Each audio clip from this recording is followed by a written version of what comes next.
چنین مشکلات نباید در بین کشورهای دوست و برادر وجود داشته باشد. وزیر کارهای خارجه تاجیکستان میگوید در روابط سیاسی دوشنبه و تهران یک مشکل کوچک باقی مانده است و امیدوار است که مناسبت‌ها خوب خواهند شد. فعلا نیز ما تلاش داریم که البته مناسبت‌ها باز هم خوبتر شود. بعضی گروه‌های سیاسی و مالیوی این کشور اون تشکیلات اکستریمیستی و تروریستی حزب نهضت اسلام که با اون واقعه‌های 4 سپتامبر 2015 دست داشتند، همین گروه‌های مالیوی و اقتصادی همین ساختار یا که تشکیلات اکستریمیستی و تروریستی رو دستگیری میکنند. برای همین فقط در مسائل سیاسی ما کمی گوییم که مشکلات با این کشور داریم. وزیر کارهای خارجه در حال سبب اصلی سرد شدن مناسبت‌های دو کشور را به پشتیبانی ایران از حزب در تاجیکستان ممنوع نهضت می‌داند که مسئولان این حزب آن را رد کردند. وزیر امور خارجه تاجیکستان 12 فوریه در نشست مطبوعاتی به سؤال خبرنگاران پاسخ میداد. گفت که در بخش‌های دیگر از جمله اقتصادی اجتماعی میان دوشنبه و تهران مشکلی وجود ندارد و افزود که شماری از شرکت‌های ایرانی در طرح مهم راغون شرکت دارند.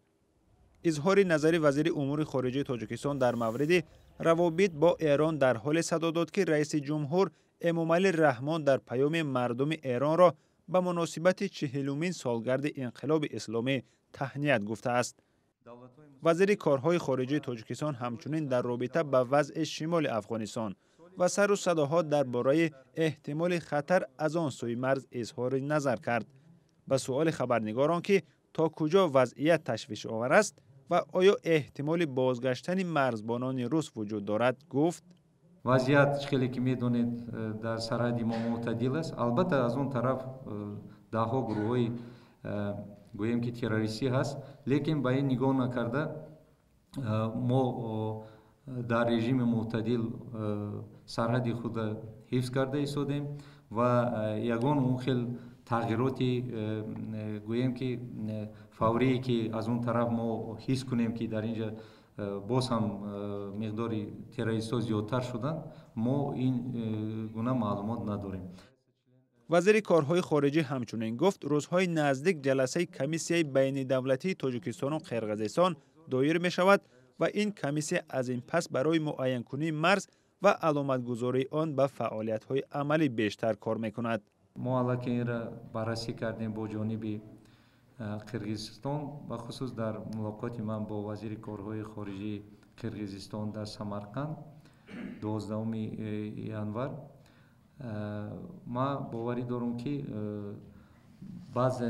بعد از این جلسه ای که در پیش است همین پروسسی گفتگوها تیزانیده می شود. سالهای زیاد است که مقامات تاجیک و قرقیز درباره مذاکرات در مسئله تعیین و علامتگذاری مرز، تعیین سرنوشت انکلاوها صحبت میکنند. همه ساله میان ساکنان نزد مرزی بحث های زیادی سر میزند که حتی به زد و خورد انجام میشوند. شادمان یتیم، میرزا نبی خالقزاد، آزادی، دوشنبه.